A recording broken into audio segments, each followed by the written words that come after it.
রাধা গোবিন্দের মন্দির দেখতে তপনে পৌঁছে গেলাম। So hello everyone, this is Tulip, welcome to my another video. So তপনে শুনেছি বেশ সুন্দর রাধা গোবিন্দের মন্দির আছে, কিন্তু কখনো যাওয়া হয়নি। তো আজকে ফাইনালি ভাবলাম যে একটু রাধা গোবিন্দের মন্দির দেখে আসা যাক। তো সেই জন্য সকাল সকাল ওই 11:30 নাগাদ বেরিয়ে পড়েছি মা আর আমি। প্রথমে টোটো করে বাস স্টপ থেকে আবার বাসে করে এবার আমরা যাচ্ছি তপনের উদ্দেশ্যে।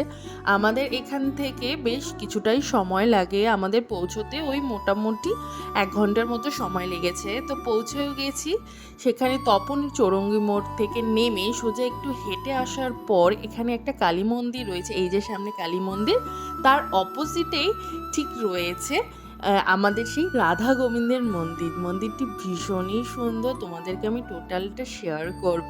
আর আজকে কিন্তু প্রচণ্ডই রোদও রয়েছে, তো ওয়েদারটাও বেশ ভালো, তো কোনো অসুবিধে নেই। চলেও এসছি মন্দিরে, তখন ঘড়িতে বাজে ওই 1টার মতো। আমরা একটু ভুল রাস্তাতে চলেও গেছিলাম হাঁটতে হাঁটতে, যার জন্য ভিডিওর প্রথমে তোমাদের সঙ্গে রাস্তাটাকে শেয়ার করে নিয়েছি, যাতে তোমরা এলে তোমাদের যাতে ভুল না হয়। তো চলে এসেছি মন্দিরে।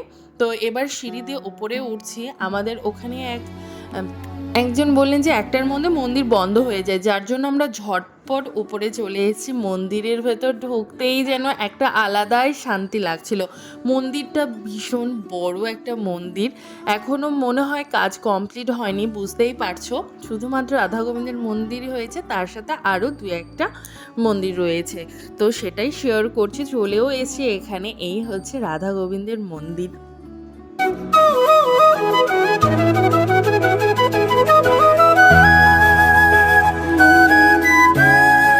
আমি একটু ছোট করে ভিডিও করে নিচ্ছিলাম, কিন্তু এখানে ভিডিও বা ছবি তোলা অ্যালাউ নেই, তবু আমি হালকা করে নিয়েছি। প্রথমে তো জানতাম না, যাই হোক। তার পাশে ছিল মা কালীর মন্দির, সেটা প্রণাম করে নিয়েছি। আর শিব মন্দিরও ছিল, যেটা বন্ধ হয়ে গেছে।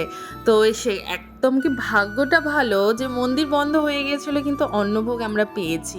অন্নভোগ গ্রহণ করে বেশ কিছুক্ষণ ঘুরছিলাম মন্দিরটা। আর দেখো, ততক্ষণে মন্দির কিন্তু বন্ধ হয়ে গেছে। আর এই যে একদম জুম করে দেখালাম, তোমরা আশা করি বুঝতেই পেরে গেছো। তোমরা যদি তোমাদের কোনো স্পেশাল দিনে মন্দিরে ভোগের জন্য টাকা দিতে চাও, সেটাও দিতে পারো। আর ভোগের সরা 120 টাকা করে, আমরাও একটা সরা নিয়ে নিয়েছি। তো বেশ কিছুক্ষণ ঘোরার পর এতটাই গরম লাগছিল, তো ভাবলাম একটু বাড়ি থেকেও ঘুরে আসা যাক। তবে মন্দিরের ভেতরে কিন্তু আলাদাই শান্তি ছিল, কারণ মন্দিরের পাশেই রয়েছে একটা বড় পুকুর, সেখান থেকে সুন্দর হাওয়া আসছিল। এই হচ্ছে সেই পুকুর।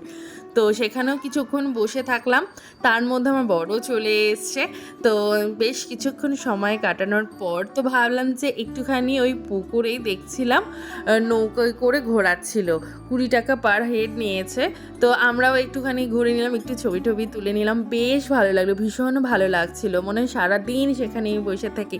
তোমরা কারা কারা গিয়েছো ওই মন্দিরে অবশ্যই কমেন্টসে জানিও। আর বাড়ি আসার সময় এই ভোগটাই এনেছিলাম। তো চলো, আজকের ভিডিও এখানে এন্ড করছি, বাই।